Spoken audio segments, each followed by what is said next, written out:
A warm welcome to all the students for this second lecture. In this lecture, we are going to study the mathematical preliminaries required for ALC. Of course, these mathematical preliminaries you must have already studied in your 11th standard or maybe in the 9th standard. But it is utmost necessity for you to revise these preliminaries because these preliminaries form the basis of ALC. So without wasting time, let us proceed. The first mathematical preliminary that is required is the concept of set theory. What is a set? Set is basically its collection of elements. Very important thing is collection of elements without any structure other than the membership. Okay. Now set, let's say, let S be a set with some elements, say 2, 4, 6, 8 and so on. So this is an example, this is an example of a finite set.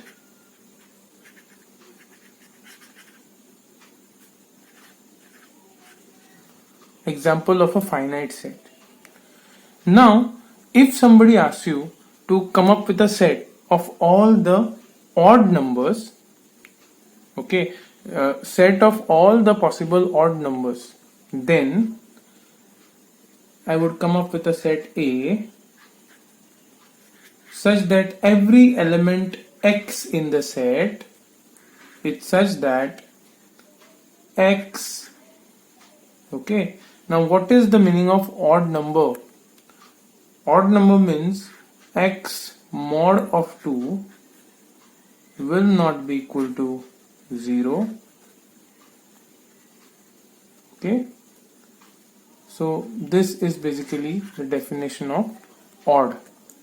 Now what will be the elements of this set? This is a definition of the set. Elements of the set would be all the odd numbers, okay, which are not divisible by 2. So the remainder will not be 0. So the odd numbers are 1, 3, 5, 7, 9 and the list will continue infinitely. So this kind of set is called as infinite set.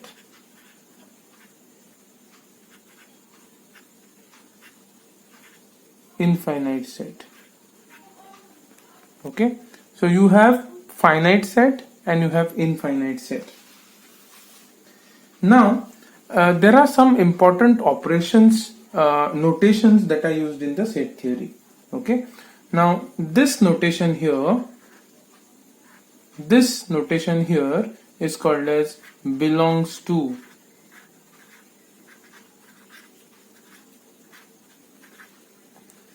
Okay, this notation here is called as belongs to. For example, again considering the set which we have already taken, that is set containing elements 2, 4, 6 and 8. Okay, we can say that 2 belongs to S. So belongs to membership operator is used when we are referring to one single element in the set. So 2 is one single element in that whole set. So this is called as belongs to. The contrary to this is something called as does not belong to. For example, here I can simply say 1 does not belong to the set S. So this is belongs to. Now there is another notation that we use. This is called as subset.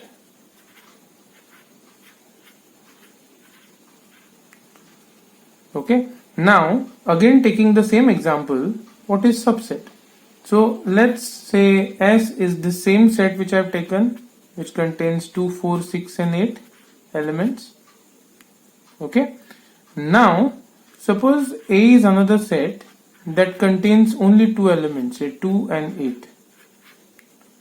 Then I can definitely say that A is a subset of S. Note that A is not a single element like this one or this 2. It is a subset by itself. So this subset relation is used to define a subset of a superset. So this is what is meant by subset notation. Now before we continue, okay, there are few more things which I would like you all to understand. There is something called as universal set, which is depicted with U. Okay, so this is nothing but universal set.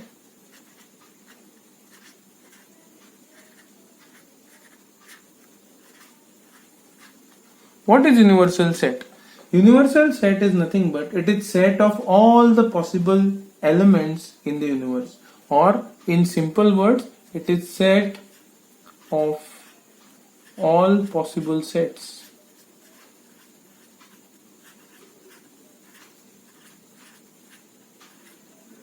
This is a universal set. Then there is another concept called as empty set. Empty set,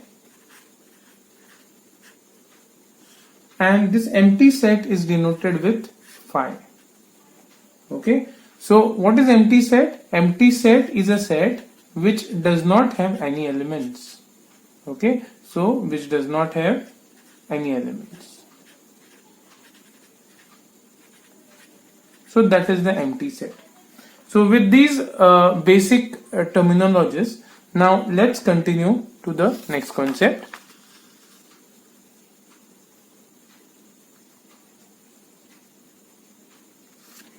Operations on set. Now there are few basic operations which are there in the set. The first operation is complement operation. Complement of a set A is set A bar or A dash. Okay, so what is this complement of a set? Suppose A is a set given to us. Suppose our set A contains some elements, say 1, 2, 3. Then complement of a set A bar is nothing but this complement, the set called as complement of a set, will have all the elements. In general, every element X in the set, it's such that X belongs to the universal set and X does not belong to A. So this clearly tells you that complement of a set is what? Complement of a set A, that is A bar, is nothing but it will contain all the possible elements in the universal set except the element in A, that is except 1, 2, 3, it will contain all the possible elements in the set. This is called as complement of a set.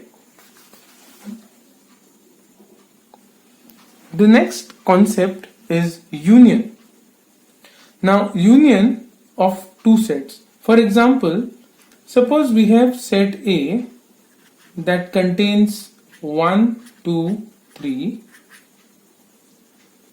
and assume that there is another set B that contains elements say 1, 3, 6 and 8. So general definition of union is nothing but A union B, this is union sign, this set will contain every element X such that X either belongs to A or X belongs to B, but not both. This is a definition of union of a set. So with respect to our example, A union B will be, now 1 is present in in A as well as in B, so it should be present in either one and it satisfies. So 1 is one of the elements. Note that 1 is present in A as well as B, but here we will be avoiding redundancy. We will be writing the element only once. Now 2 is present in A but it is not present in B, so 2 is also included. 3 is present in both. 6 is included in B but not in A, so that is also included, and 8. So this is union of the two sets which are given to us. Next is intersection. Now let's take the same examples. Say set A contains elements 1, 2, 3. B contains elements say 1, 3, 6 and 8. Then intersection of two sets A intersection B. In general, the set contains every element X such that X belongs to A, and very important, and X should also belong to B. So intersection means the element should be belonging to both the sets. So with respect to our example, A intersection B, only the common element, so 1 is common to both the sets, so 1 will be there. 2 is there in A but not in B, so it will not be included. 3 is there in both the sets, so 3 is common, so 3 will be included. 6 and 8 are not present in set A, so they won't be included. So this is the intersection of two sets. The next concept is set difference. Now given again the same sets, let's say A contains 1, 2, 3 and let's say B contains elements 1, 3, 6 and 8. Set difference is denoted like this: A set difference B. This set will contain every element X such that X belongs to A and X does not belong to B.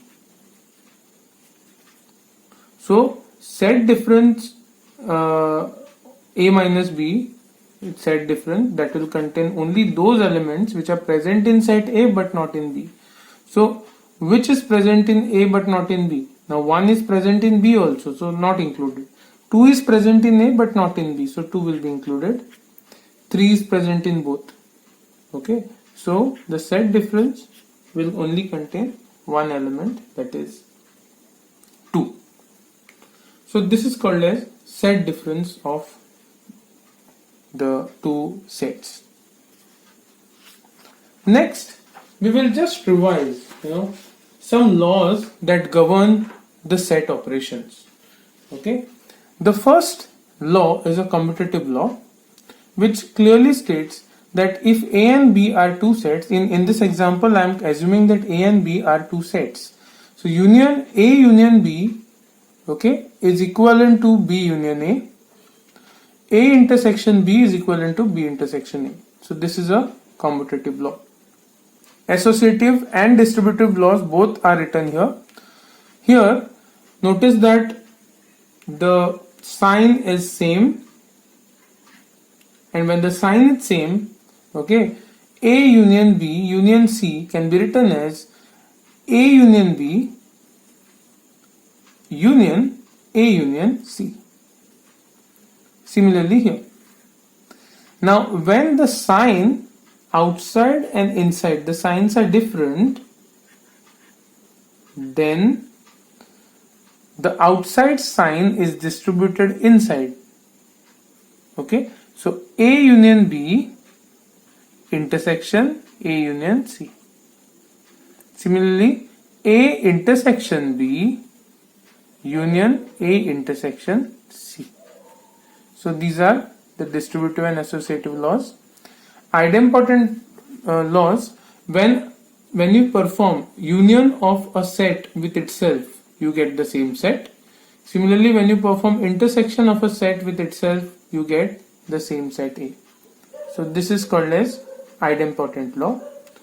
Absorptive law. Now please note here A union A intersection B, when the element outside and inside, one of the element in the inside bracket is same like this, then that gets the absorption law is applied and you get the answer as A itself.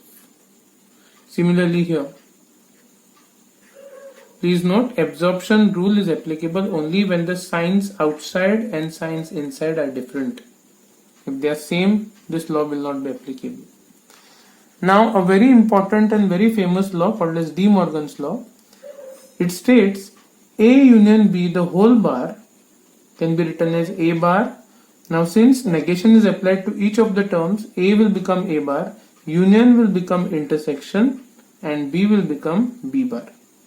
And the same case is with intersection sign. A intersection B, the whole bar, will be A bar, intersection will become union, B bar. So you need to remember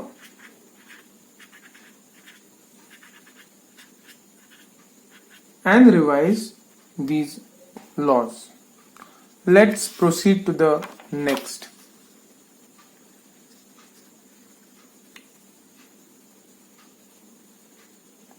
Size of a set.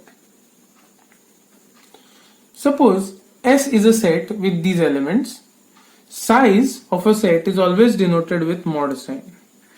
So size of this set is 1, 2, 3, 4. So 4 is the answer. This is called as size of a set. The next concept is power set. Suppose the set given to us is S equal to A, B, C. Then power set is nothing but 2 raised to length of the set. 2 raised to S. So 2 raised to S. Now here the length of S is 3. So 2 raised to 3.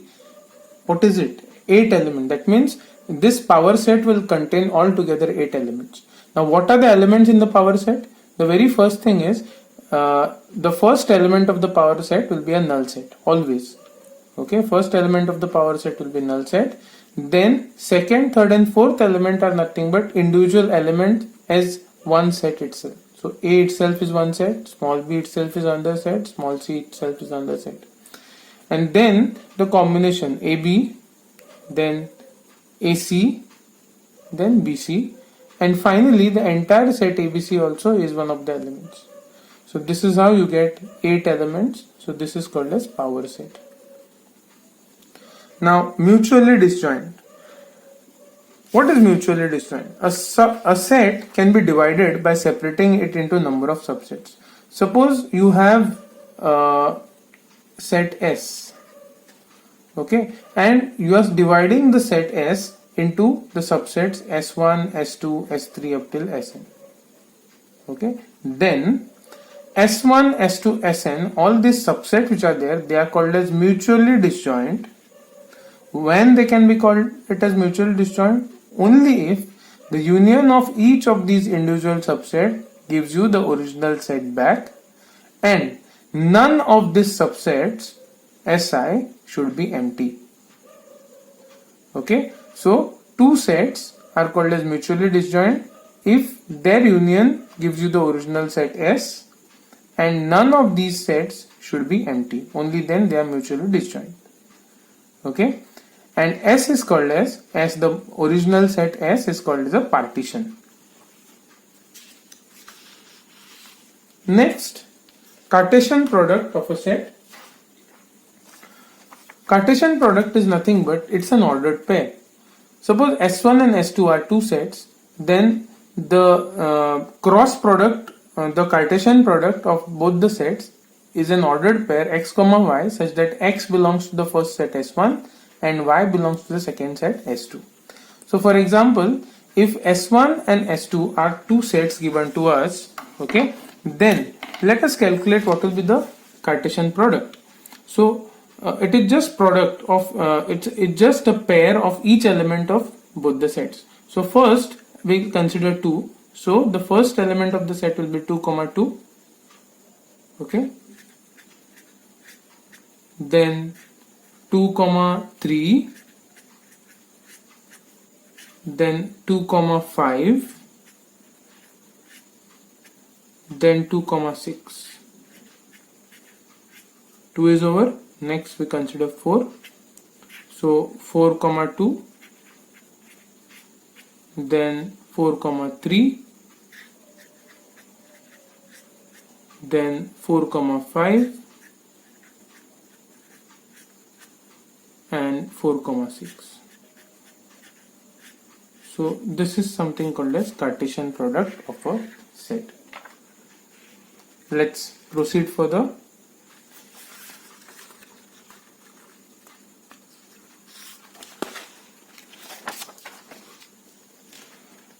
Next, we'll deal with a very important concept as far as ALC is concerned, as far as mathematics is concerned.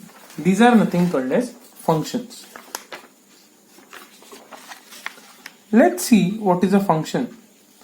A function is a rule, very important. Function is a rule that assigns to the element of one set a unique element of another set. So if we have two sets, let's say this is S1 and this is set S2. Function is basically a rule that assigns to each element of one set, okay, to each element of one set, a unique element of another set is assigned. So this is assigned one unique value, this is assigned some value, and so on. Now, so if f denotes the function, if we give f is the name of the function, then the first set is called as domain. So if f is the function name given, okay, then the first set, this is called as domain. First set is called as domain, and the second set is called as range or codomain, or it is also called as codomain. Second set. So we write the function f, it says that S1 gives S2. An example of function is here. So let's consider this example. Domain or the first set S1 contains elements 2, 4, 6 and 8, and the corresponding range or codomain has values 4, 16, 36, 64. So the function is nothing but it is a mapping of real numbers defined by the formula f of x equal to x square. That means x's are given here, and in the range, that is f of x, you have squares of those original x's. So 2 square is 4, 4 square is 16, 6 square is 36, 8 square is 64. So this is basically a function. The rule is this, that for every element in the domain, it should be mapped to such an element in the codomain such that this particular thing should be satisfied. That's why 2 is exactly mapped to 4, 4 is exactly mapped to 16 and nothing else, and so on. So these are functions.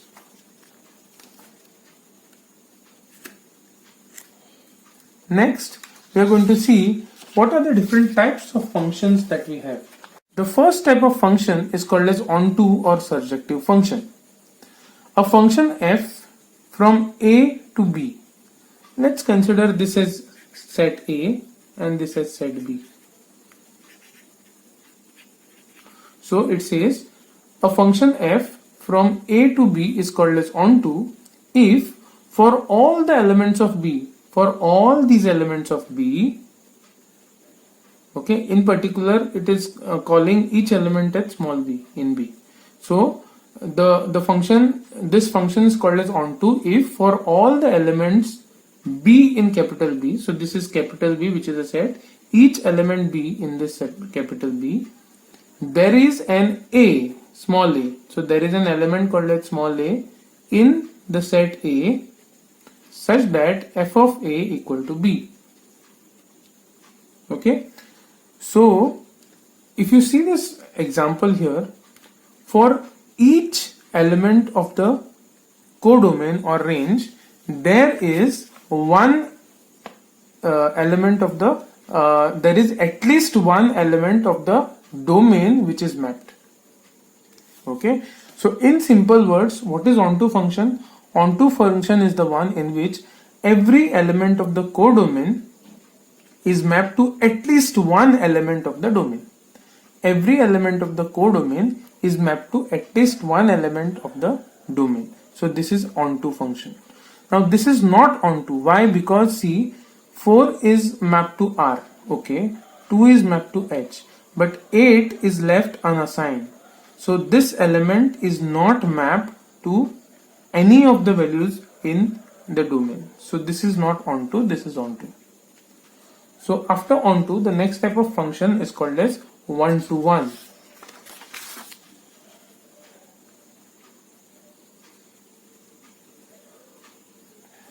A function is called as one-to-one if no element of B is an image of more than one element of A. Okay, a function is called as one-to-one if no element of B is an image of more than one element of A. Okay, now you see this example. Codomain has these values. 4 is mapped to R, 2 is mapped to H, 1 is mapped to O, and 5 is mapped to Q. But this is not one-to-one function. Why? Because 2 here, which is the element of set B or the element of codomain or range, is mapped to more than one domain values. So 2 is mapped to more than one domain values. Okay, so one-to-one means what? The element of B, that is element of codomain, should not be mapped to more than one element of the domain.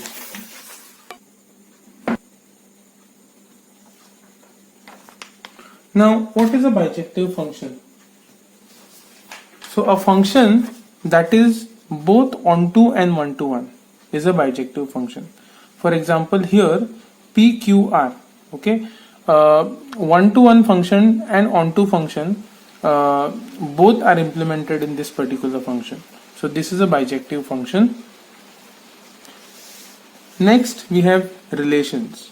Now relations, they also contain domain and codomain sets like functions. Then what is the difference? So in function, each element of domain has exactly one associated element in the codomain or range. So if it is a function, then what happens in function? Each element in the domain has exactly one associated element in the codomain. It cannot happen that P will have more than one associated element in the codomain. And if it happens, then it's not a function, it is a relation. So in the relation, each element of domain may have more than one associated element in the codomain. So if at all any element of the domain has more than one associated element in the codomain, then that becomes a relation and not a function. So this is the main difference between relation and the functions. Next, this is an example just to show you that if P was mapped to two elements, that is more than one element in the codomain, then it is not a function, it's a relation. The same thing what I said in my earlier example. Now we'll see briefly some properties of relation. This is just a revision, you all must be already knowing it, I'm just revising it. You can go through it later on. The first property is called as reflexivity. So if R is the relation on set A, then R is called as reflexive if every element of set A, that is element A, is related to itself with respect to R. So it simply says that suppose R is a relation and A is a set of some elements, and every element of this set, say 1, 2, 3 and so on, in general every element of this set I am referring it to as A, right? So relation R is called as reflexive if every element of set A, that is element A, every small a, which is a representative of every element, is related to itself. So A is related to itself with respect to the relation R. Example, you consider greater than or equal to. Suppose the relationship is greater than or equal to. This is reflexive to all the natural numbers, because when you consider a natural number, say 1 may not be greater than, but 1 is always equal to itself.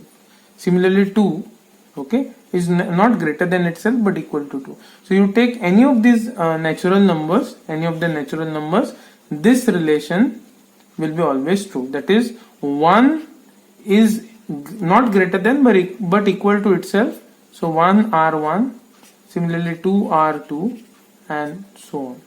And the relationship here, relation is nothing but greater than or equal to. This is that R I am talking about. So this is reflexivity. The second rule is called as symmetric relation. Symmetric relation, a relation R on set A is said to be symmetric if assume that X and Y are elements of A. Okay, and if X is equal to Y, then Y should be also equal to X with respect to the relation R. For example, brother of relation. Okay, suppose we have a set of two persons, say John and Peter, and both of them known to be each other's brothers. So then the relation called as brother of is symmetric because John is brother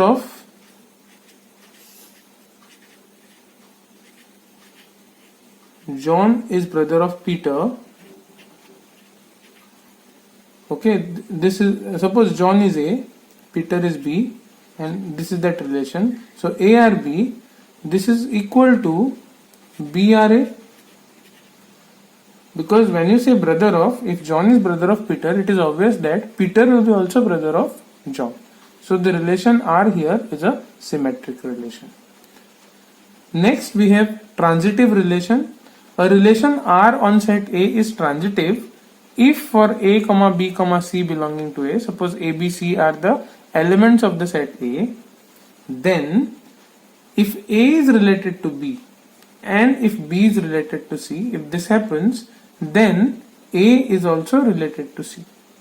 So the example of transitivity is a relation called as divides. Okay, so this relation called as divides is transitive for set of integers, because if it is known that if A divides B and if B divides C, then it clearly tells you that A also divides C. So this divides relation is a transitive relation. Okay, so next we are going to see the equivalence relation, a very important relation with respect to ALC, equivalence relation. So what is equivalence? Equivalence is denoted with this notation: a relation that is reflexive, symmetric as well as transitive over a set A is called as equivalence relation. It's a relation that is satisfying all the three properties of the relation. Then what is congruency? Suppose we have two numbers A and B. They are said to be congruent to each other. A and B, they are said to be congruent to each other if you subtract A and B, say A minus B, it gives you some integer number, say Z. And suppose this Z is multiple of some M. Then we write that A is congruent to B with respect to M. So this is basically congruency. So next we'll move to the next topic, that is mathematical proof techniques. Okay, so this is basically the second preliminaries that you're going to study. Okay, in ALC there are so many proofs which are required by you to be solved, and to solve each proof you can make use of different mathematical proof techniques. You must have studied these techniques also in DMS. So the very first technique is called as constructive proof technique or proof by construction. Now let's assume that this is a problem that is given to us. The problem is very simple. So say for integers A and B, if A and B are odd, if it is known that A and B are odd, then you have to prove that AB, that is product AB is also odd. So this is what we need to prove. So how do we start? The very first thing that is required here, okay, so it is given, what is given to us? It is given that A and B are odd. Okay, so it is given that A and B are odd. Now let's go through the definition of an odd number. Okay, since A is odd, okay, there exists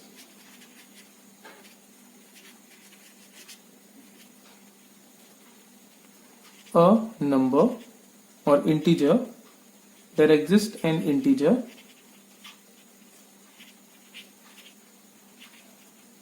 n such that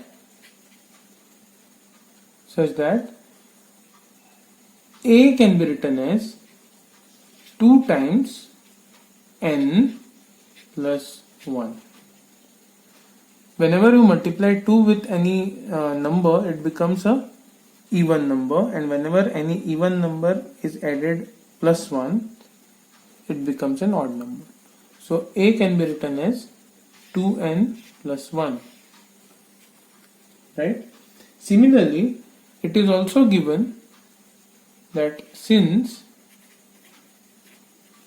B is odd, I'll just name this as equation 1. Since B is odd, there also exists an integer P such that B can be written as 2 times P plus 1. This is equation 2. So I have deduced these two results based on what is given to us. Now what we need to prove? We have to prove that AB is also odd.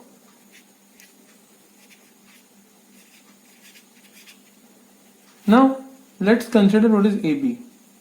So AB can be then written as from 1 and 2.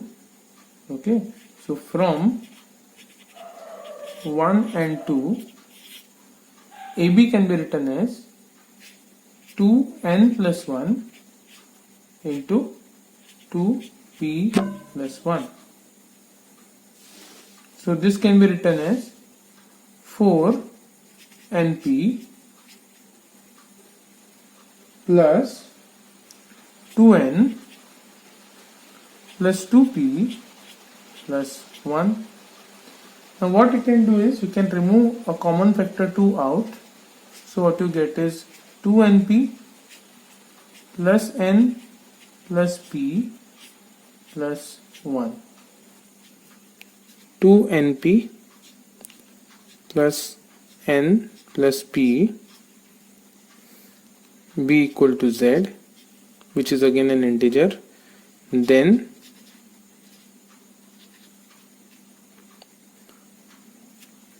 the AB equation, then equation 3 becomes